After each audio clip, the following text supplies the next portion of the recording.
Datorren urtean, 2015ean 20 urte beteko dira Legarren musika sorkuntzarako lokalak inauguratu zirenetik. 16 eta 30 urte bitarteko gaztei zuzenduak, instalazioek goi-mailako ekipamendu teknologikoa dute. Aitzindaria izan zen, Eibarrek musikari gaztei entxeatzeko lokalak eskaintzeko hartutako erabakia, baita hauen kudeaketa modeloa ere.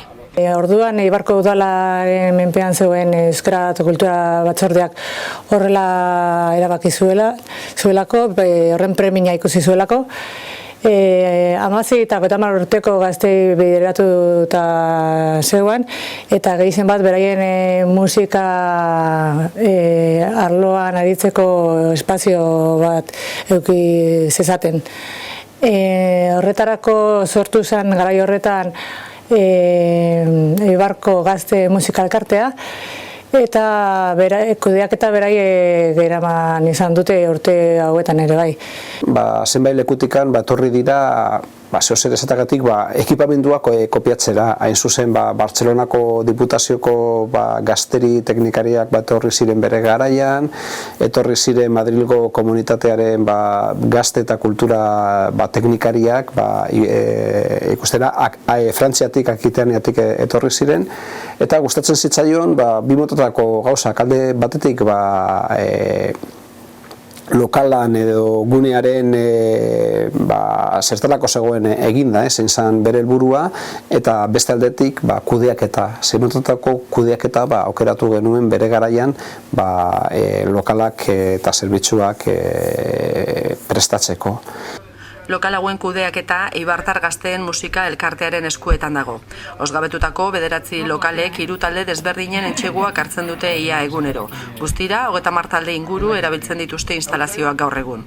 Bakoitzak tarifa bati aurre egiten dio zerbitzuen erabileraren truke, eta diru honekin musika zentroaren gastuak ordaintzen dira.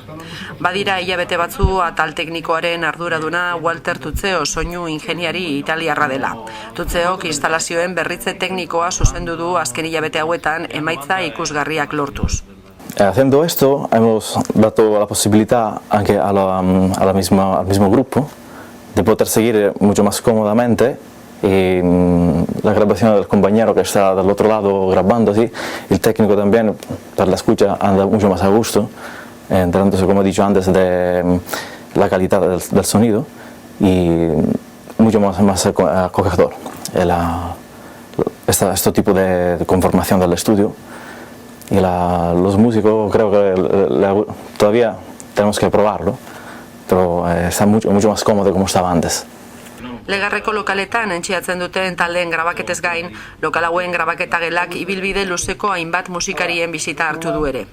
Urte hauetan, zenbait pertsona pasa egin dira hemen, grabatu dira zenbait gauzak, zera Iñaki Salvador, Mikel Márquez, hemendik ibili dira, lagundu dute zenbait disketan grabaketa egiteko. Grabaketa estudioaren eraberritze osoarekin, Legarreko lokalek musikari eta soinu teknikariei eskainitako kalitate eta erosotasuna hobetzea nahi izan dute. Bestetik, berritzearen ondoren, instalazioak musikari profesionalek ere erabili ditzakete. Izan ere, dagoeneko etorkizunean gauzatuko diren hainbat proiektu badaude.